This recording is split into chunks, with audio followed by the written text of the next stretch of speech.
Hey guys, welcome back to Size Talks. I know it's been a long time since the last video. I promise I try to get it done within a month, do one video a month. Since the last video, it's been pretty busy for me with work and stuff. Also, for this second part of the two-part videos talking about the size community, there's a lot less information to go off of for this video. I actually thought it would be easier because there's less information, but it actually ended up being harder, so I kind of have to freewheel most of the information and stuff that I talk about in this video. Uh, Sizes for the macro scale are a lot more consistent. They're a lot more concise. When it comes to the micro scale and shrinking, there really isn't as much consistency. Um, I mentioned before in the previous videos that the size community is very segregated. Um, Pretty much everyone in the community has their own little uh, section of the internet that they prefer or that they go to, and they kind of ignore everything else. So that makes consolidating information very difficult when you're trying to uh, find something or look for content. Um, I've been in the community for over a decade, and even for me, it's still difficult to uh, find information that's consistent across the board. So sometimes you just have to go with your gut instinct or an opinion. Like I said, I'm trying to stick to the facts or information that is close to being factual as I possibly can here.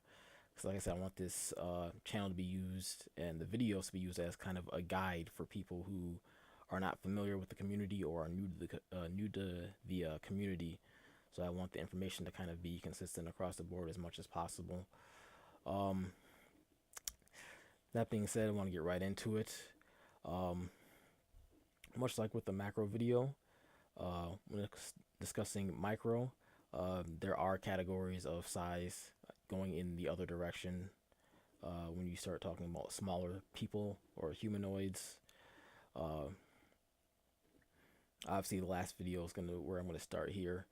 Uh, Obviously with short people, humans do vary in size quite a bit. Um, it's a large range of sizes that humans can come in. Obviously, some are dictated by genetics, others by diseases or other things like that. Um, but across the board, the shortest you can be as a human without having any sort of disability or disease is about 4'8". That applies to pretty much the entire modern world. If you are shorter than 4'8", you're not just a short person. Uh, you obviously have some sort of condition or a disease that is affecting your height. Um, this is pretty much consistent. Um, some places it varies between 4'8" and 4'10", I think. Um, and this applies to men and women. With women, I think it goes a little bit shorter, but for men, it's definitely 4'10". Women, I think it can go down to 4'8" potentially without having some sort of height condition of or sorts. Uh, I live in the U.S., so I think theirs is 4'10". You have to be under 4'10" to be considered something not having a regular height.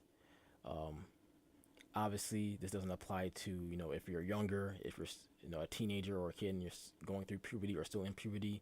This doesn't really apply to you because you can still potentially get taller.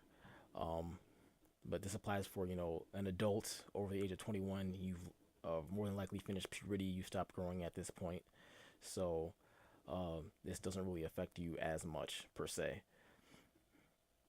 Uh, so the category below that, which still is not in the size community, is basically uh, dwarfism. Dwarves, I think they prefer to be called little people.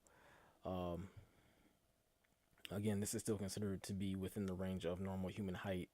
It's just that genetically there's a slight difference. Um, with little people, it's just that um, their limbs, their arms and legs might be a little bit shorter than average.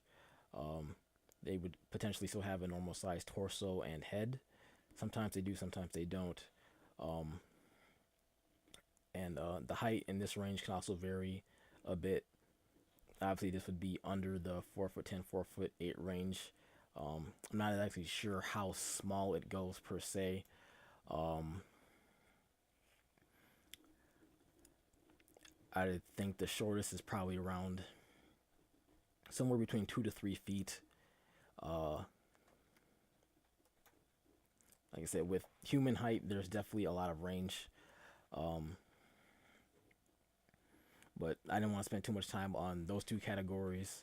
Like I said, I don't have visuals in front of me, but when I edit in the video, I will have visuals to indicate pretty much everything.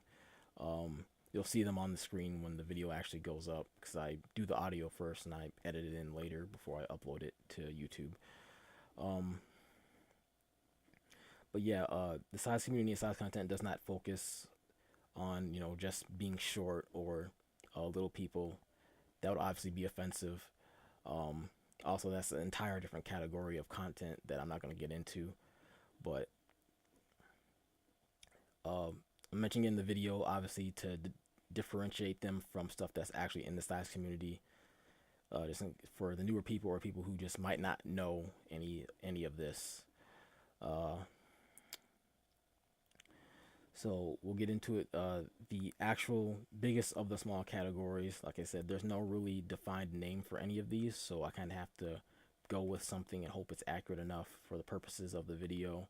Um, Basically, the smallest size is going to be a little bit shorter than like the shortest of little people, which is basically going to be, I guess I would call it toddler size, baby size, not to be confused with something else, not actually being a baby or a toddler, but this would be, a adult or a mature person who has normal proportions, but they are definitely quite smaller than normal. Um, Trying to think of content where this usually would be seen. Um, D&D and role playing. I believe elves are usually in this size category. They're a little under 3 feet. Or gnomes, I think would be a more accurate. Uh, Gnomes are usually 2 feet or shorter. This would be about baby size or toddler size. Um, Someone who is small enough to be picked up by a regular sized person, you would still need two hands to pick them up. They would still have a considerable amount of weight to them, but they would still be quite small by comparison. Um, they wouldn't necessarily have shorter limbs like a little person would, but they could. Um, Usually, this is used as a stage for like a stage of shrinking or shrink content uh, in the small micro community. People usually don't stay at this size for very long. They usually get shorter or smaller than this over time. Um, this might be used as like maybe like a punishment or to intimidate someone, but just by making them, little kid size, uh, just to scare them. Obviously, at this size, you can still interact with the normal, the environment of normal sized people. Um, you could still, eat regular sized food, use a computer, sit in a chair, sleep in a bed. You'd probably need like a step stool to get access to those things, but you could still use them functionally at this size. It'd probably be very difficult, but you could still manage on your own at this size. Most stories and stuff don't use this size because, like I said, you're still of a big enough size to interact with stuff. And with the size community, it's mostly about interaction, how you interact with other people or humanoids in your environment. Um, with shrinking, it's more kind of the opposite. Is you still interact with your environment, but you're a little bit more helpless. Um, the interaction is still there, but you kind of lose a little bit of interaction because everything is much bigger than you are. But at that size, you can still interact with a decent amount of things. Um, so, like I said, this size category would probably be around under 2 to 3 feet to probably about a foot tall. Um, Not much content in this category, like I said, so I don't know what I'm going to use for an image to describe this. But like I said, this would be people who are probably, little kid size, baby size, or people who are in the process of shrinking even smaller, might temporarily stop at this size, then get progressively smaller after that, uh, so that they are of a more helpless size. Uh, so that's the first one. The second one is probably a little bit more common. That's basically Lilliput sized or Lilliputian, however it's pronounced, from Gulliver Travels. Most of you probably heard of that. Um, the people of Lilliput are, I use as an example because they are right in this size category, more or less. Um, Under a foot to about a few inches tall. Um, this is about this is probably the one of the more common of the size categories. This and the one right below it. Um, at this size, you really can't interact with a lot of regular human sized things. You're still big enough to be seen by a regular sized person. They might have to, look at you closely to get a good look at you, but you can still be seen.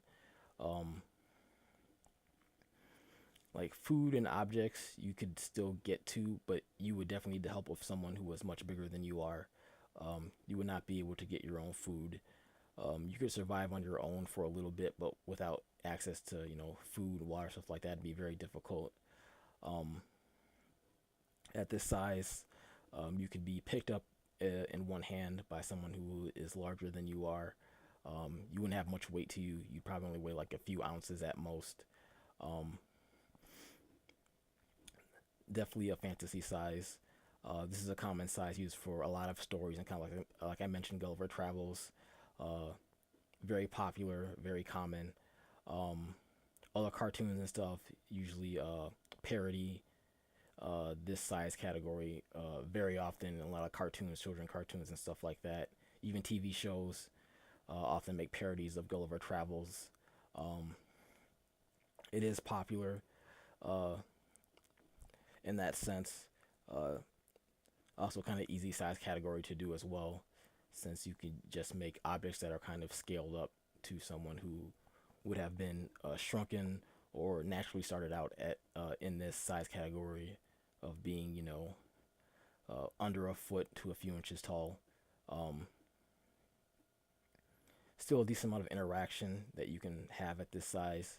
Um, Obviously, smaller things you can still interact with, um, but things much bigger than you definitely struggle with. Like even like a bottle of water, you wouldn't be able. You'd be much shorter than that. You wouldn't be able to open it on your own. Um, it'd be very difficult. You can might be able to knock it over, but not do much with it per se. Um, so that's pretty much all I got for Lilliput sized. It's definitely one of the more popular ones. Um, the only one that would be more popular would be the next one, which is basically bug sized. Um, like I said, no accurate names for these size categories. I just have to go with something here. Um, as the name implies, people in this size category are basically bug sized. They are not actually bugs, but they are fairly small. Um, you are a little bit harder to be seen. You're probably not going to get noticed if someone's, walking really fast or busy doing something else. They'd really have to, focus in on you to actually see you. You'd easily be missed. Um, Obviously, also being bug size, you could easily be stepped on by accident at this size. So this is definitely a more one of the more popular size categories, besides being a Lilliput size. Um, Still big enough to be picked up in one hand, but you're more palm sized in this category. Um, you probably like the size of some loose change or something like that. Obviously, Ant Man, Hank Pym, he commonly shrinks to this size. This is about half an inch to a couple inches at most um, to line up with the Lilliput size. Um, Alice in Alice in Wonderland, uh, she shrinks to this size multiple times in the Disney cartoons and the other adaptations. Uh, it's a very small and helpless size to make everything seem much bigger than you are. Uh, so it's a very common category for that. Uh, see what else. Alice in Wonderland is a good reference for here. Ant Man. Um,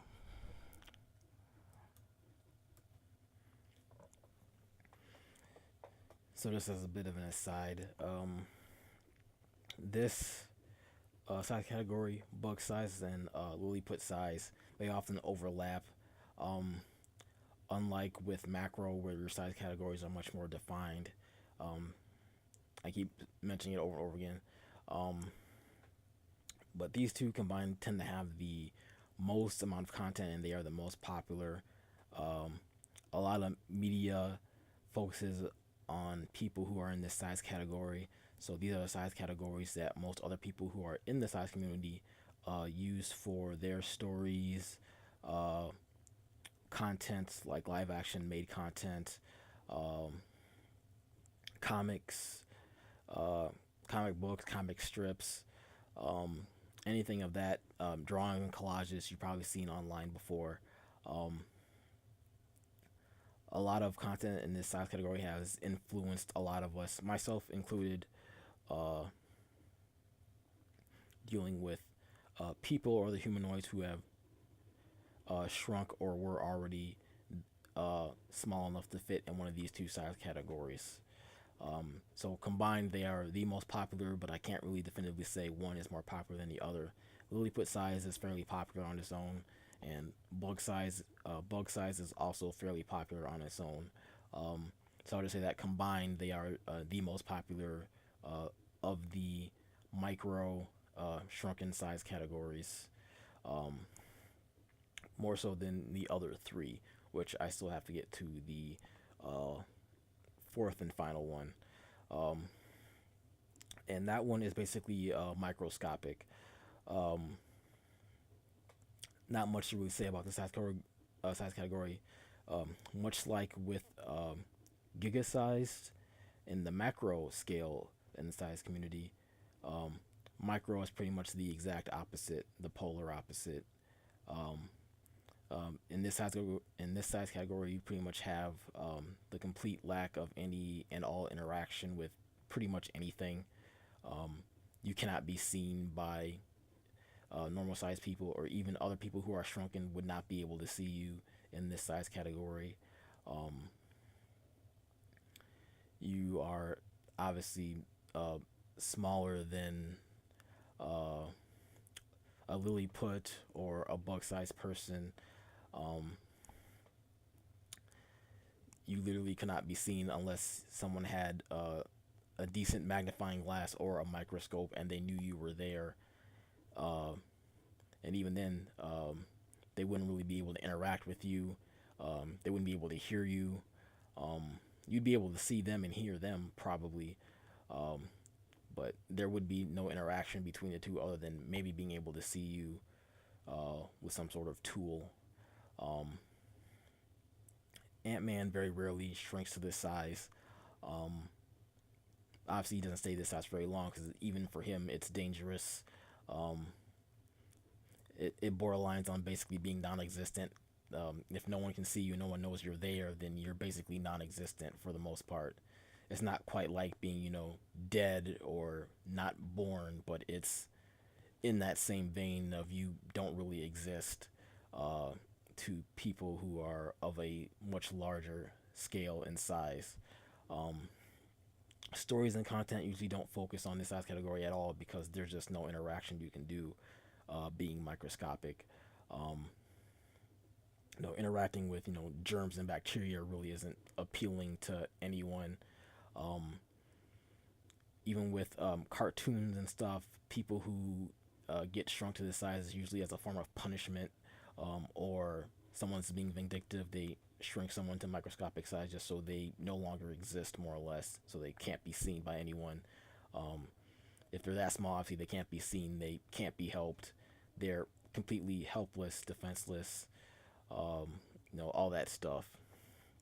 So, um, not a popular size category at all, but I have to mention the smallest one because it's there, it exists. Um, for people to basically use as a reference of basically how small they don't want to shrink to, beyond the visible scale. Um, Even a grain of salt would be uh, the size of a skyscraper if you were microscopic, more or less, or at least a very big office building. Um, yeah, there's just nothing you can interact with or do being microscopic. You're just kind of there, but you're not there at the same time. Um, I'll find some images of the very few content of people at microscopic size, other than Ant-Man, since I use them for a larger scale. But um, yeah, it's really hard to find anything in this size category. Um, Other than that, I'd say that's pretty much it for the micro of the size categories. This one was more difficult to do because there's just not a whole lot of references or solid guides I can use, so I just had to have to go with what I could find and what I have written down in some notes here. That being said, uh, my next video should be out fairly quickly. Like I said, it'll be a shorter video where I just want to start highlighting some, I guess I would call them size resources, um, websites that new people in the community can use to basically find content that appeals to them, or have content that they can even show others of their interests or what they're into or what they like. Um, the website I'm going to preview is a very good website. Um, I have it bookmarked. I use it. I know quite other few people who use it and they like it, so I definitely want to highlight it. Um, it's mostly a PG-13 site. I think there might be some R-rated material on the site, but not a lot. It's mostly a collection of TV shows, cartoons, and other things that have size content in them, male and female, big and small. So it's a really good resource because most other websites, they only focus on uh, all male or all female or all giant or all shrunken. There really isn't a resource that has all four in one, with a nice layout. It's easy to navigate. Everything's there. There isn't links to the original uploads, but everything has a link that is with a little GIF preview that is also has the downloadable video there on the site, which is very convenient, very nice. Um, it just recently had an update for 2018, so it is maintained and has been updated fairly often, unlike a lot of the other sites out there that do not get updated nearly as often or are basically dead. They're dead sites. You'll definitely want to put a spotlight on that website when I do the video. But I want to get this one out first. So that's something you can look forward to in the next video after this one. And then after that video, I don't know what I'm going to do just yet, but I'm probably going to start focusing on some other media to do videos on. I had to do these two videos first to set a guideline for what I'm going to be talking about in the future videos, so people don't get lost or confused about what I'm talking about. So yeah, I kind of had to do these first, and it took me a long time to do them, but I'm glad I got them done now, so that way I don't have to do them again. If I need to refer to them, I can link future videos back to these videos, which will be very useful and helpful in the future. Makes everything easy and convenient for everybody else as well, people who are watching. I don't have a lot of subscribers, but I do have a lot of views, which I value a lot more. I'm glad that people are actually watching the videos. Even if I don't get subscribers, obviously people want to keep this to themselves. They want to be private. That's perfectly fine. I have no problem with that at all. I'm just happy that people are actually watching the videos. So I know people out there are actually watching and listening and hopefully learning some things as well. So that's it. This has been Size Talks, and I will see you next time.